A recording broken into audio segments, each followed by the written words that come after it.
Iron Bar. Chapter 8. Traveling underground, Gardner saw the Queen at the royal palace. The Queen knew everything about his and Iron Bar's intention to become gangsters, and she advised him to drop that business. Iron Bar became a ghost. Nothing was easier than to get to the royal palace. Since the ghosts were immaterial, they went through any space, even the one occupied by any material, like Earth, for example. So, this time Gardner decided to travel through Earth. To find direction was easy. He did it by the magnetic field, like a compass. The matter is, ghosts feel the Earth's magnetic field, so they always know in which direction they move. Despite the high density of the environment, the speed of his movement was not affected at all. He had a feeling as if he was flying. All around him was an intensive traffic of people, or to be exact, ghosts. They were flying around, both alone and in groups.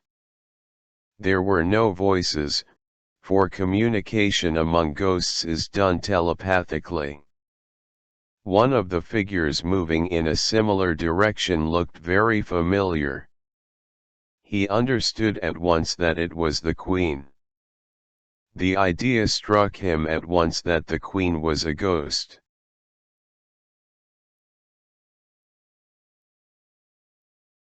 That was an answer to his frequently arising thought about the Queen's age. He used to wonder at her very advanced age, but it became clear now that she had been a ghost for quite some time. Why the hell, then, he thought, no one had ever known that, he wondered. The answer came itself. No one of the living knew about it, but the ghosts did. However, the ghosts never disclosed this mystery because of the simple human, or shall I say, ghostly, decency and the respect of the royalty and the royal family. This very respect made him reduce his speed, so that the Queen should go ahead and disappear in the haze and semi-darkness of the earth mass. Then he saw a younger woman. She was in a hurry. She was clearly chasing the Queen.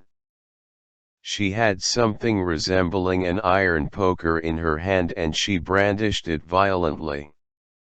There was a moment that he had an apprehension about the Queen's safety, but he was sure that she was heavily guarded, and the fact that he saw no guards did not mean that they were not there.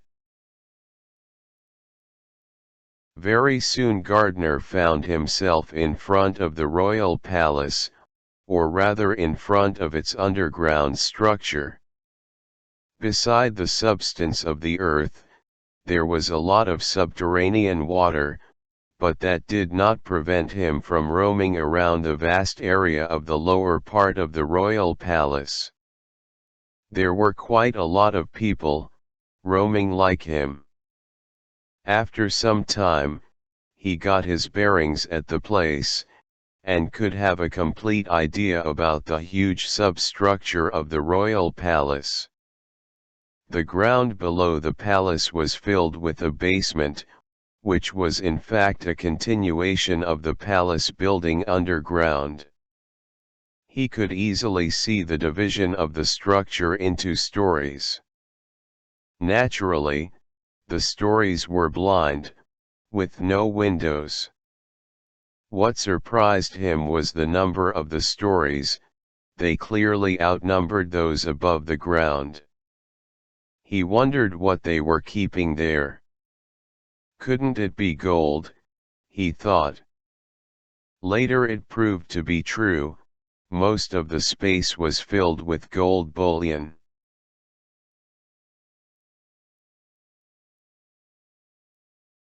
Now the gardener was at some distance from the underground structure of the royal palace. When he was rushing to the royal palace, he saw the queen, going in the same direction. He deliberately slowed his pace, for he could hardly imagine himself entering the royal palace in a company of the queen. So, he slowed down to a complete stop, and was simply following the queen with his eyes, and wondering why she was in such a hurry. After sinking into the mass of the palace, she reappeared at a small open gallery a couple of stories higher. She stood there gazing directly at him. Gardiner's feelings were very complex. He felt, of course, highly honored that his modest person attracted the royal attention. At the same time, he was worried as to what might be the cause of this attention. His deliberations were interrupted by an unpredictable gesture of the queen. She was making a clear sign to him to join her. First he thought he might be mistaken, and there could be someone near to whom the queen could be addressing her gestures. But there was no one around, so the gardener ran to the queen as fast as he could. At the entrance to the palace he was met by a very tall man who made him understand he had been sent by the queen to escort him into her presence. In a few moments he was ushered into a huge hall where the queen was sitting on a couch. She made a gracious gesture for him to take a seat, and after a short pause she spoke.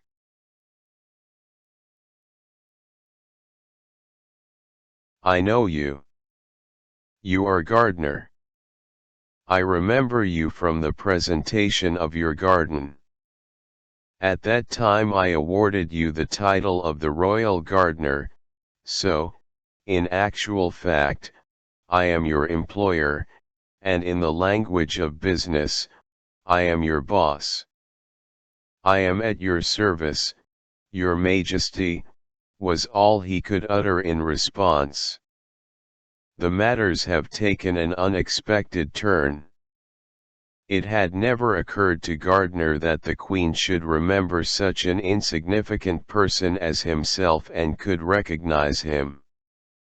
The queen continued, "You could be surprised to learn that I know all about your arrangement with Iron Bar and what it is under your arm wrapped in a newspaper." Gardner was amazed. "The matter is, dear Gardner, you underestimate the British intelligence. It has the first-hand information of the events that are important to the country and for the security of the state. Gold is of primary importance for the security of the state, therefore I am the first to know it all. I am sorry, Your Majesty. I could never think that." "Never mind," said the queen. "You are a person of a simple mind. You must do your gardening and never break your head over the things that have nothing to do with you. Nevertheless, it is an interesting idea. Your Iron Bar is a more serious person than he seems to be. You can go and see him now. I am sure, he will have something to tell you." The gardener set out to Iron Bar's home at once. He was there in a few minutes. He told him about his meeting with the queen. Iron Bar was scared to death. He said that their business of getting rich had suffered a fiasco and had to be terminated at once because to have business with the Royal Security Service was a lousy business. When Gardner came home that evening, he understood one more thing: Iron Bar was a ghost, like himself. And there was another thing that he understood: the royal gold was quite safe, there was no one who threatened it, dead or alive.